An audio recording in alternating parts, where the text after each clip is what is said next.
And welcome to Thete Gaming and another Ret Paladin video where we're going to look at not new talents because they've not been implemented, but Blizzard have released some of what they say are coming in.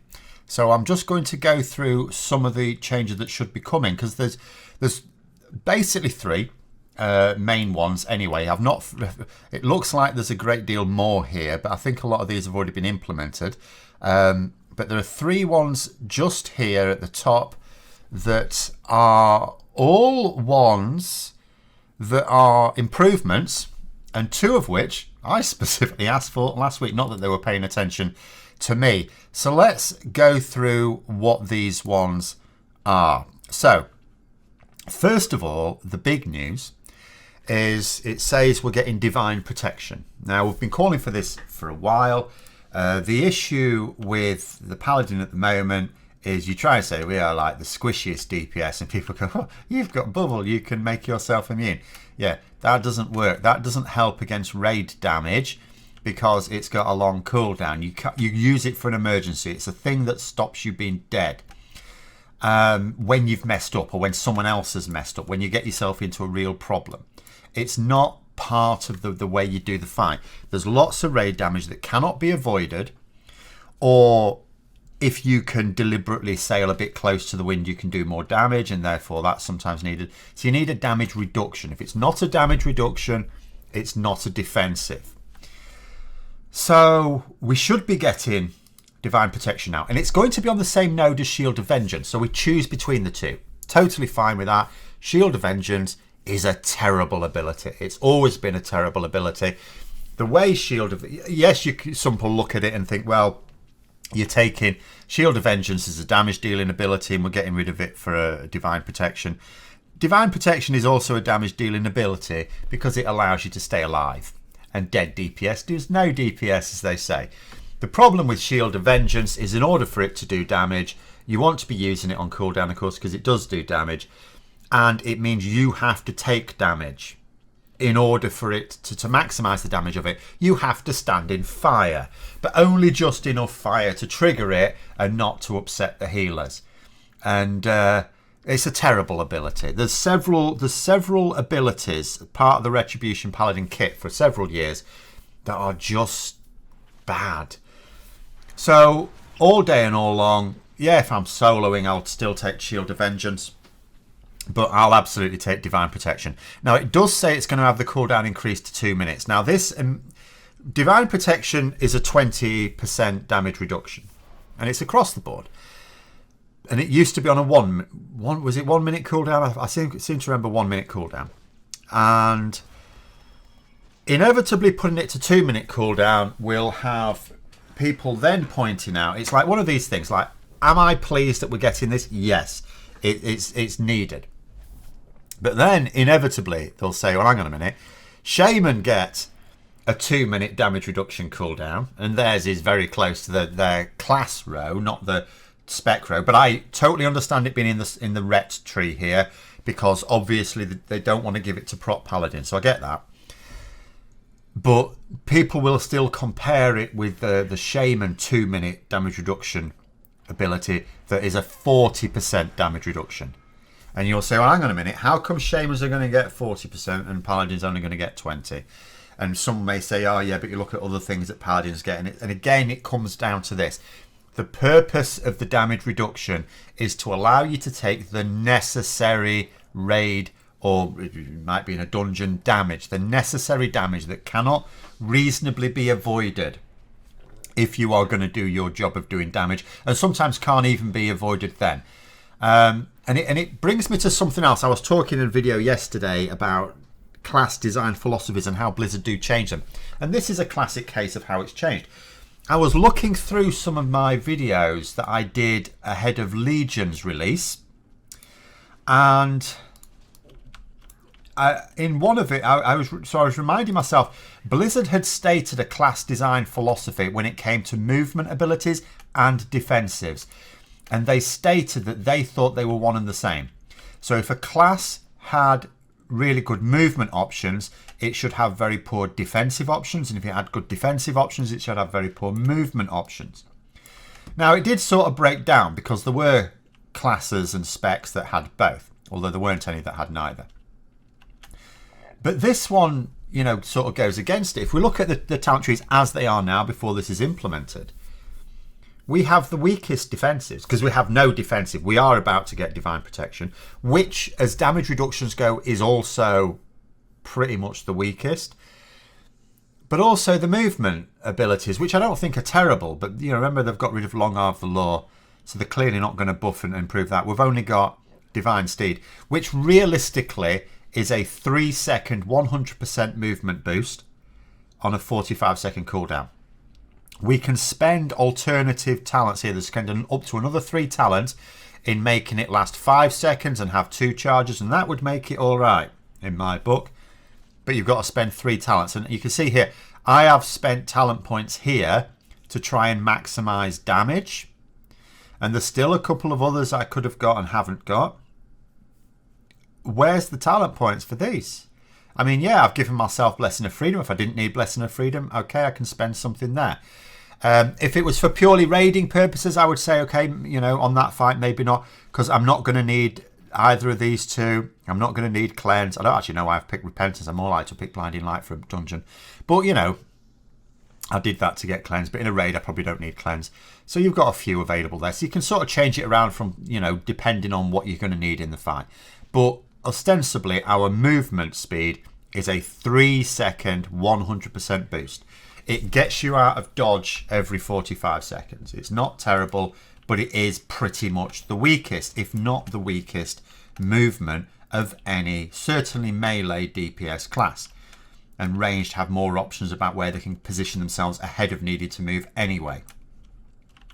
So weakest defensively and weakest in terms of movement, which can only make you think, although I've not seen Blizzard state it themselves, but I've not really been in the game for the last few years very much, so I've not paid attention. But it's quite clear that Blizzard have changed that philosophy that they had going into Legion. Because whereas before there were no classes or specs that had weak defensive and movement, now there are, rest. So the Divine Protection was necessary. Is 20% enough? It may be enough. Is it as much as others? No. Others get more. In fact, I've started to look at some of the other, because I'm trying to decide what do I have as my main outright. If I'm going to be playing casually in Dragonflight, I'm probably going to be doing a few outs, but is the one that I'm going to try and do something with, at least LFR or whatever. And, you know, you're thinking about different ones. I was looking at the Warrior talent trees yesterday. It made me weep. It made me weep. They get so much. Fury Warrior is going to be able to have everything, all the defensives, all the movement, all the, you know, healing. Absolutely insane. Insane the tools that my Fury Warrior will have to get me in and out of combat safely. Insane. You'd compare it with the Paladin, you think there's nothing on this level. So, but, you know, it's one of these in isolation, Divine Protection, thank you, Blizzard. It also shows they've listened. It's really good that they've shown they've listened. There are not as many changes, so anyone thinking we're still going to have a big update to this at some point, I am not sure, because the changes announced, which, as I say, still haven't been implemented, are quite minor. We had a fairly big shift in the talent tree last time. The next one, it sounds like there's like 3 changes.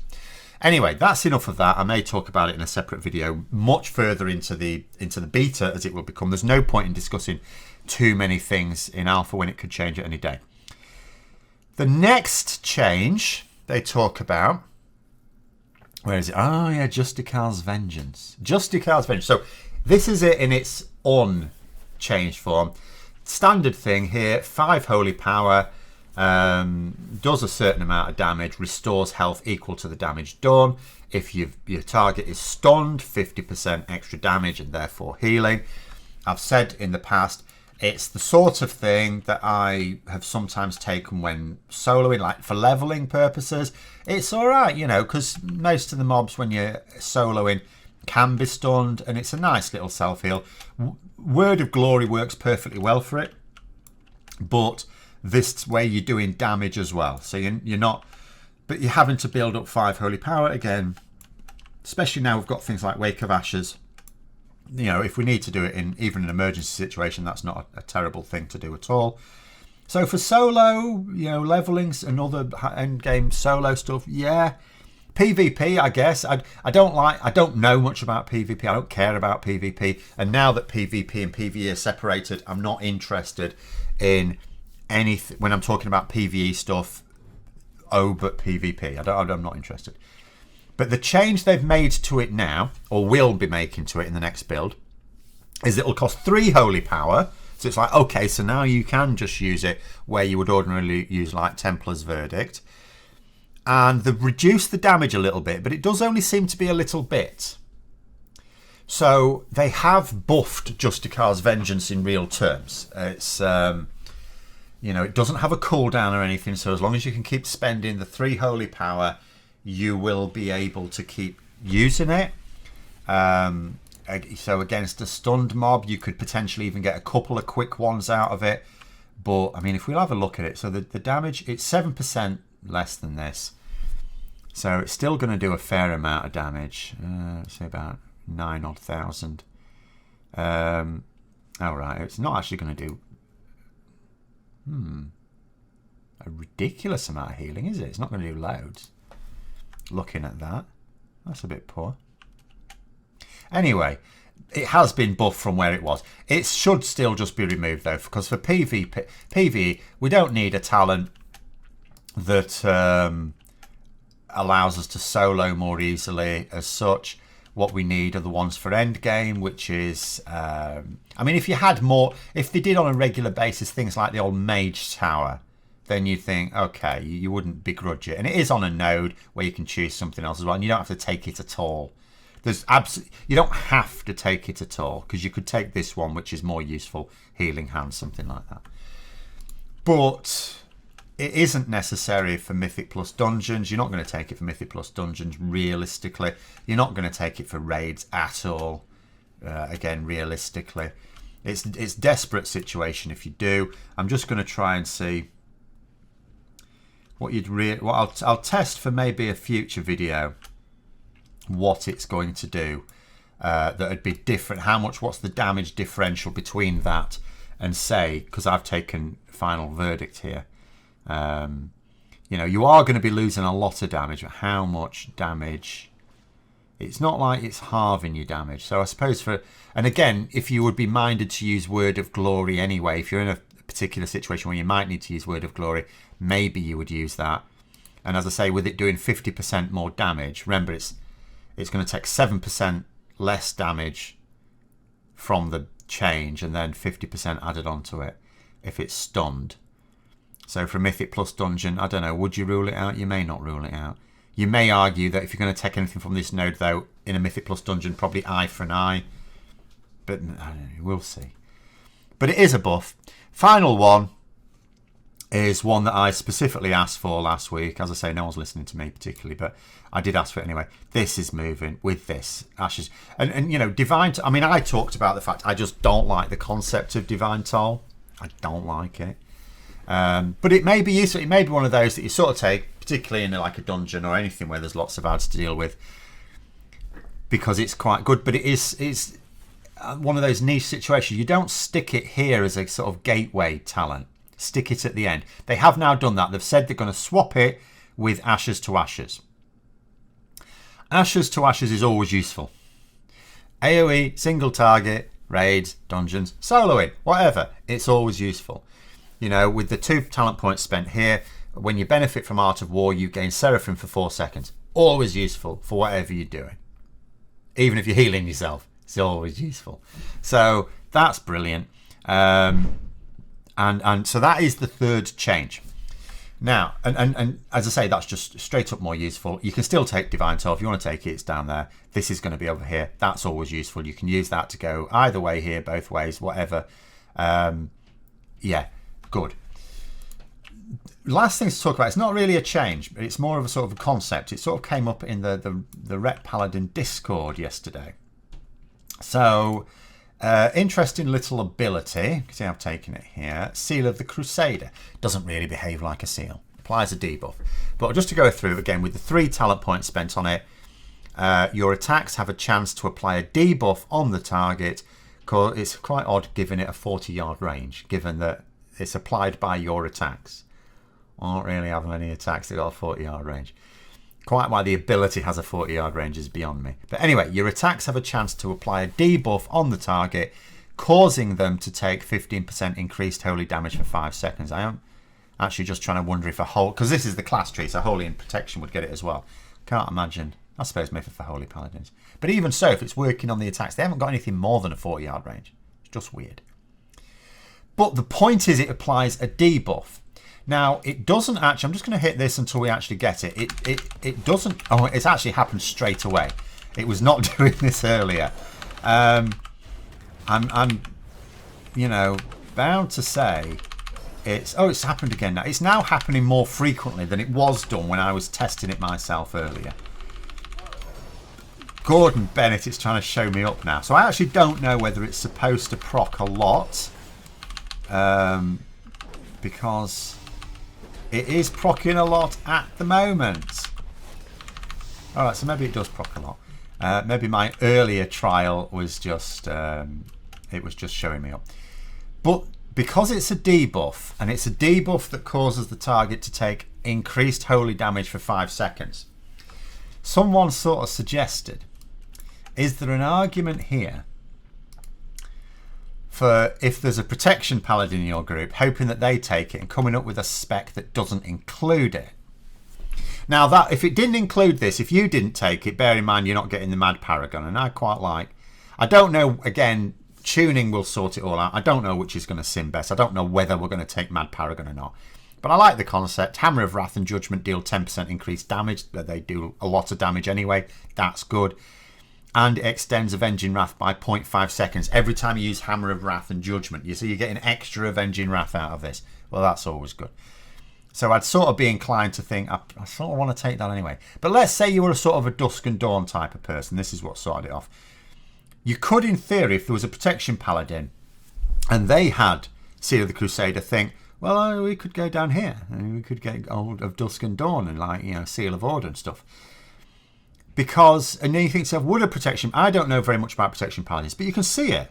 You can see a Protection Paladin would probably want Avenging Wrath. They'd go, you know, Judgment, increase the Judgment causes the target to take 25% increased damage from your next Holy Power ability. You can see a Protection Paladin would appreciate that. Speed and avoidance by 2%. Both of those are useful. The avoidance particularly so, surely for a tank. Down here, consecrations damage increase. Well, yeah, protection paladins would like that. So you can sort of, I can imagine anyway, unless I'm missing something, a protection paladin leaning towards this anyway. And if there's going to be one in your group, and if it actually does proc as it was doing just then, and it procs quite regularly, now it's not doing it again. Oh no, there it goes. You know, and if it procs quite regularly, and you think to yourself, well, if the proc paladin takes it, I'm going to get the debuff anyway. It is now not proccing as much as it did before. I'm going to have to do a lot more testing on this to actually find out what is reasonable. This is more like what it was doing before to me. Never mind. Because I'm just thinking, if it doesn't proc that often, if the uptime on it is quite low, there is still not, even if a protection paladin takes it, there's still an argument for you taking it to maximise the uptime of it. It's 15% extra holy damage being taken while it's up. That is not inconsiderable. So if it doesn't have a great uptime, there's still an argument for taking it. But if it does, it's more like that second time, which was a quick burst, admittedly. And a protection paladin takes it, you just think, can I get away with not taking it and get more use, even though I'd be missing that out, get more use out of more talent points spent elsewhere? Because there's definitely pressure on the class tree, because there's useful potential utility abilities, as well as, you know, them wanting to spend us loads of points on bloody movement, as well as a few other things as well in there. There's some nice abilities in the class tree, and you can't have them all. You cannot possess all the shinies. So, you know, there is potentially that pressure there because it's a debuff. So that was interesting there. But anyway, those are some thoughts there. There'll be other thoughts I'll bring up next week as well, regardless of whether there are changes or not. But those are my thoughts on the changes that have been advertised but not yet implemented, as well as an interesting little discussion there on Seal of the Crusader, which of course is not Seal of the Crusader at all. It's not a seal. But again, you can understand why they don't call it Judgment of the Crusader, even though it's a judgment effect, because it's not just judgment that triggers it. But those are my thoughts anyway. Let me know yours in the comments below, and until next time, I'll see you later.